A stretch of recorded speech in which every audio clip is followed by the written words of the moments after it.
A gift arrived 3 days before Christmas, left on the doorstep with no name, no return address, and no footprints in the fresh snow. It was wrapped in old-fashioned brittle paper, tied with a string that smelled faintly of smoke. Inside was a small snow globe. But when they shook it, black flakes drifted down. Not white snow, settling around a tiny, perfect replica of their own house. It was unsettling, but they laughed it off as a strange prank and placed it on the mantel. That night, the family heard bells not, the cheerful, sleigh-bell kind, but slow, heavy, dragging sounds, like iron being pulled across ice.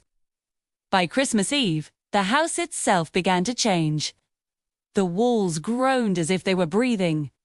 There, the fireplace stayed cold no matter how high the flames leaped, and soot gathered in the shape of fingerprints along the bricks. When they looked at the snow globe again, something had changed. The tiny front door was open, and a tall, thin figure in red stood just outside. The children swore they heard a voice whisper their names from the corners of the room. A dry, raspy sound that said, "Been very naughty this year." At midnight, the chimney cracked open with a scream of stone and ash. Something climbed down, but it wasn't Jolly. Its suit was stained black at the edges, the fur matted and grey. Its beard hung in frozen clumps, and where its eyes should have been were dark, hollow sockets glowing with a faint blue light. Ticked.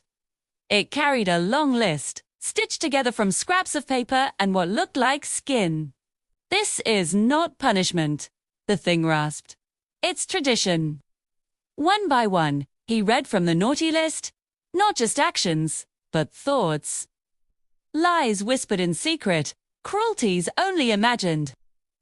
The children tried to scream, but the house swallowed the sound, the walls leaning inward as if to help.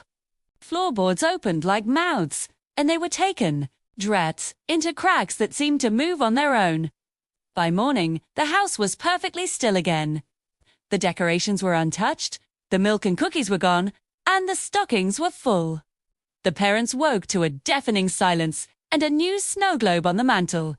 Inside this one, a frozen wasteland stretched beneath a black sky. There were iron workshops and small figures in red coats marching endlessly across the ice. Carved above them was a sign made of bone. Bad North Pole. When the parents shook the globe, the tiny figures inside looked up and knocked on the glass. But no one ever came to answer. And every Christmas since, a new gift appears on someone else's doorstep. Thanks for watching.